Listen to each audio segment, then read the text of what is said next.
Star online astro TV உன்னை சுற்றி நடக்கும் சம்பவங்களை உற்றுப்பார். நீ யார் என்று உனக்கு தெரியும்.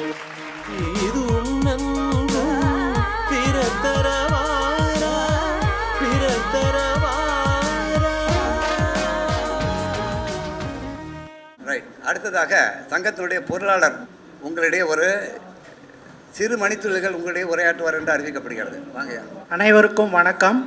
5 கரத்தனை யானை முகத்தினை இந்தி நிலம்பரை போலும் ஏற்றினை நந்தி மகந்தனை நாணக்குழுந்தனை புந்தியில் வைத்தடி போற்றுகின்றேனே. ஆத்தாலே எங்கள் அபிராம வெள்ளியே, அண்டமெல்லாம் பூத்தாலே, மாதுளம்பூ நிறத்தாலே, புவியடங்க காத்தாலே, அங்குச பாசாங்குசமும் கரும்பும் வில்லும் சேர்த்தாலே, முக்கண்ணியை தொழுவாருக்கு ஒரு தீங்கில்லையே. ஸோ இன்றைக்கி எல்லாருமே ஜோதிடத்தை பற்றி பேசினாங்க. நான் வாஸ்து பற்றி பேசுகிறேங்க. ஸோ எல்லாமே அந்த டாப்பிக்கில் இல்லாமல் வாஸ்து பற்றி. வாஸ்து அப்படின்னா பார்த்தோம்னா என்னென்ன அப்படின்னு பார்த்தோம்னா, வடகிழக்கு அப்படிங்கிறது அது நீர் தத்துவம், தென்கிழக்கு அப்படிங்கிறது நெருப்பு தத்துவம் அப்படின்னு சொல்கிறோம். தென்மேற்கு அது நிலத்தத்துவம். அதே மாதிரி வடமேற்கு வாயு தத்துவம். ஸோ இந்த மிட் பாயிண்ட் இருக்குது பாருங்கள். அதாவது வடகிழக்குக்கு தென்மேற்குக்கு ஒரு லைன் போடணும், தென்கிழக்குக்கு வடமேற்குக்கு ஒரு லைன் போடணுங்க.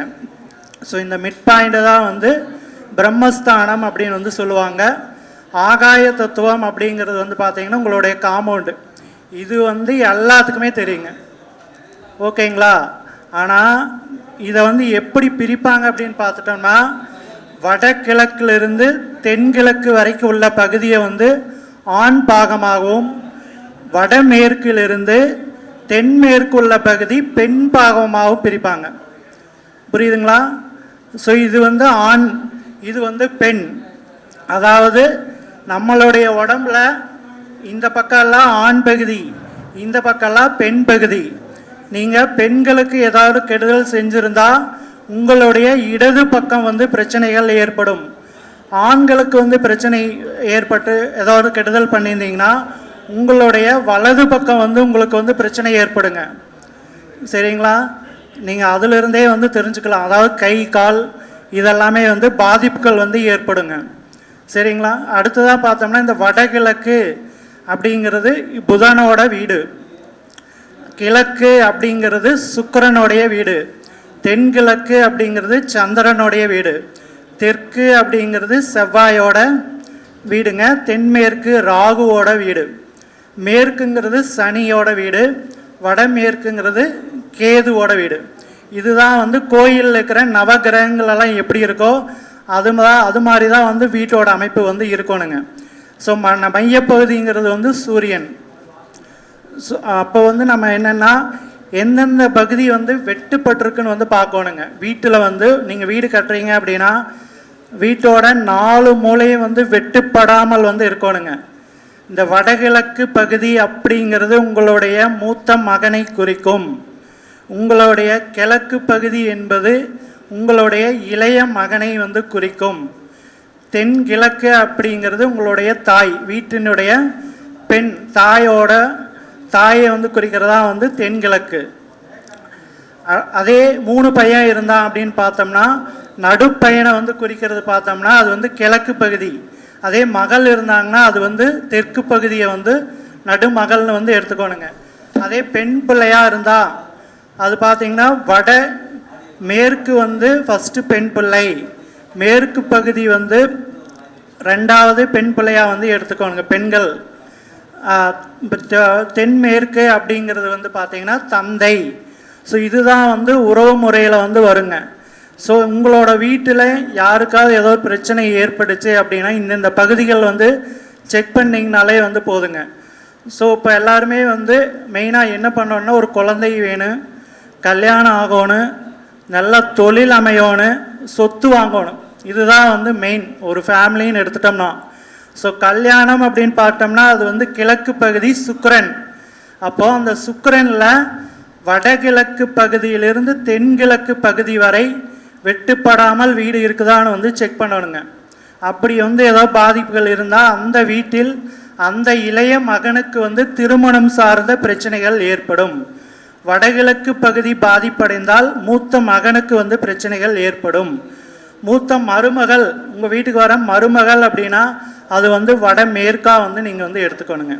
ஸோ இது மாதிரி தான் ஒவ்வொரு உறவுகள் வந்து நம்ம வந்து எடுத்துக்கணுங்க. அடுத்து தொழில் உங்கள் வீட்டில் தடைப்படுது அப்படின்னா அது வந்து பார்த்தோம்னா மேற்கு பகுதியில் ஏதாவது பிரச்சனை இருக்குதான்னு வந்து நம்ம வந்து செக் பண்ணணுங்க. உங்களுடைய வீடு கட்ட முடியல, சொத்து வாங்க முடியல அப்படின்னா தெற்கு பகுதி வந்து சரியாக இருக்குதான்னு வந்து பார்க்கணுங்க. உங்கள் வீட்டில் அதாவது தெற்கு பகுதினா தென்கிழக்கிலிருந்து தென்மேற்கு பகுதி வந்து வெட்டுப்படாமலையோ இல்லை தவறாக அமைச்சிருந்தாலும் உங்களுக்கு வந்து அது வந்து பிரச்சனைகளை வந்து கொடுக்குங்க. உங்கள் வீட்டில் குழந்தைகளே இல்லை அப்படின்னா குருவோட பகுதி வடமேற்கிலிருந்து வடகிழக்கு பகுதி வந்து பிரச்சனை இருந்தால் அந்த வீட்டில் வந்து குழந்தை சம்பந்தமான பிரச்சனைகள் வந்து ஏற்படுங்க. இதெல்லாமே நீங்கள் வந்து வாட்ச் பண்ணிக்கிறது வந்து நல்லதுங்க. அதாவது குழந்தை ப்ராப்ளம் அப்படின்னா அந்த பகுதிகள், சுக்கிரன்னா வடகிழக்கு தென்கிழக்கு பகுதி பாதிப்படையக்கூடாது. பூமி வீடு அப்படின்னா தென்மேற்கு தென்கிழக்கு பாதிப்படையக்கூடாதுங்க. தொழில் அப்படின்னா தென்மேற்கு வடமேற்கு பாதிப்படையக்கூடாதுங்க. இதெல்லாம் வந்து நம்ம செக் பண்ணிக்கோணுங்க. அதே மாதிரி ஒரு வீட்டில் நம்ம வந்து வடகிழக்கு மூலை தென்கிழக்கு மூலை தென்மேற்கு வடமேற்குன்னு தான் பிரிக்கணுங்க. எந்த பகுதியும் வந்து இழுத்து கட்டக்கூடாதுங்க. ஒரு பாக்ஸாக சதுரமாக செவ்வகமாக வர மாதிரி வந்து கட்டிக்கணும். அதே மாதிரி வடகிழக்கு பகுதியில் பார்த்தோம்னா வடக்கு உச்ச பகுதியில் ஒரு ஜன்னல் வைக்கணும், கிழக்கு உச்ச பகுதியில் ஒரு ஜன்னல் வைக்கணுங்க. தென்கிழக்கில் தெற்கு உச்ச பகுதியில் ஒரு ஜன்னல் வைக்கணும், கிழக்கு உச்ச பகுதியில் ஒரு ஜன்னல் வைக்கணும். தென்மேற்கில் தெற்கு உச்ச பகுதியில் ஒரு ஜன்னல், மேற்கு உச்ச பகுதியில் ஒரு ஜன்னல். வடமேற்கில் வடக்கு உச்ச பகுதியில் ஒரு ஜன்னல், மேற்கு உச்ச பகுதியில் ஒரு ஜன்னல். அப்போ ஆக மொத்தம் ஒரு வீடுன்னு எடுத்துட்டிங்கன்னா 8 ஜன்னல் கம்பல்சரி வரணுங்க. இல்லை அப்படின்னா நீங்கள் 4 மூலைக்கு 4 ஜன்னல் வச்சே ஆகணும். நீங்கள் 10க்கு 11 ரூம் கட்டினாலும் சரி, 2 ரூம் கட்டினாலும் சரி, 1 ரூம் கட்டினாலும் அதனோட உச்ச பகுதியில் ஜன்னல் வச்சே ஆகணுங்க. ஜன்னல் வைக்கலினாலும் அது வந்து ஒரு பாதிப்பை தான் வந்து கொடுக்குங்க. ஸோ இதெல்லாமே வந்து வாட்ச் பண்ணிக்கிறது வந்து நல்லதுங்க. அதே மாதிரி டோர் அப்படின்னு பார்த்துட்டோம்னாலே வந்து வலதுபுறம் ஓப்பன் பண்ணுறது இடதுபுறம் ஓப்பன் பண்ணுறது அப்படின்னு வந்து சொல்லுவாங்க. டோர் அப்படின்னு பார்த்தீங்கன்னா ஒற்றை படையில் வந்து வீட்டில் வைக்கிறது வந்து சிறப்பு. அதாவது மெயின் டோர் ஒன்று, 2 பெட்ரூம் டோர். நீங்கள் எது லாக் பண்ணுறீங்களோ அதை மட்டும்தான் டோராக வந்து கன்சிடர் பண்ணணுங்க. நீங்கள் பாத்ரூம் டோரெல்லாம் வந்து கன்சிடர் பண்ண தேவையில்லைங்க. சரிங்களா? மெயினாக இதை வந்து பார்த்துட்டாலே போதுங்க. மனையடி சாஸ்திரத்தில் பார்த்தீங்கன்னா 1, 11, 21, 31, 41 இந்த நம்பரெல்லாம் நீங்கள் வந்து யூஸ் பண்ணிங்கன்னா உங்களுக்கு வந்து வாழ்க்கையில் வந்து வெற்றி அடைய முடியுங்க. அதாவது மெயினாக பார்த்தோம்னா உங்களுடைய ஃபோன் நம்பரோட கூட்டுத்தொகை, உங்களுடைய வண்டியோட கூட்டுத்தொகை இதெல்லாமே இந்த 41 வந்துச்சுன்னா அது வந்து ரொம்ப சிறப்பாக இருக்கும் என்று கூறி எனக்கு இந்த உரையை வழங்கிய தென்னிந்திய ஜோதிட ஆராய்ச்சியாளர் பேரமைப்பு சங்கத்திற்கு என் நன்றியை வந்து தெரிவித்துக் கொள்கிறேன். நன்றி, வணக்கம். என்னுடைய பெயர் மீனம் சதீஷ், குன்னத்தூர்லேருந்து வந்திருக்கிறேங்க. என்னுடைய ஃபோன் நம்பர் 8248909871. ஓகேங்களா? 8248909871. என்னுடைய பெயர் மீனம் சதீஷ், குன்னத்தூர்லேருந்து வந்திருக்கேங்க. நன்றி அனைவருக்கும். இந்த வாஸ்து பற்றி ஒரு சிறிய உரையை நிகழ்த்திய இந்த சங்கத்தினுடைய பொருளாளர் மீனம் சதீஷ் அவர்களுக்கு நன்றி. காலையிலேருந்து யாருமே வாஸ்து பற்றி தொடவே இல்லை. கடைசியாக முன்னாடியே பேசணும். ஏன்னா நிறைய பேர் ரொம்ப நேரம் எடுத்துக்கிட்டதுனாலையும் இவர் இது வழங்கப்பட்டது. இதே சப்ஜெக்டில் அடுத்த முறையில் கொஞ்சம் விரிவாக இவர் வந்து பேசுவார். ஏன்னா வாஸ்துங்கிறது மிகப்பெரிய சப்ஜெக்டு, சும்மா இது மாதிரியெல்லாம் சொல்லிட முடியாது. அதே போல் கிரக வாஸ்து இருக்குது, கோவில் வாஸ்துன்னு ஒன்று இருக்குங்க. இப்போ நான் கோயிலுக்கு வந்து நான் பிரசன்னமாக போயிருக்கேன் என்னுடைய அனுபவத்தில். இப்போ உதாரணமாக தாராபுரம் நாளோடு கட்டு ஒரு அகத்தியர் ஒருத்தர் கோயில் கட்டி அங்கே போய் பிரசன்னம் பார்த்ததில் ஒரு அனுபவங்கள்லாம் கிடச்சிது. அந்த அனுபவங்கள்லாம் நான் அடுத்த மீட்டிங்கில் நான் ஷேர் பண்ணுறேன். ஒன்று ரைட். ரெண்டாவது இன்னொன்று விஷயம் என்னன்னாக்கா, இந்த கருத்தரங்கம் வந்து கிட்டத்தட்ட 99% முடிவு இறுதி கட்டத்துக்கு இருந்து யாரும் பேச வாய்ப்பளிக்கவில்லையேன்னு வந்து மனசு இது பண்ண வேண்டாம். இது முதல் கூட்டம் என்பதால் ஏதோ பிழைகள் குறைகள் ஏதாவது இருக்கும், அதை பிழை பொறுத்தருள்க. உங்களுடைய பரிபூர்ண ஆதரவு எங்களுக்கு வேணும்னு கேட்டு நிறைய உறுப்பினர் சேர்க்கைக்கு நீங்களாம் வரணும்.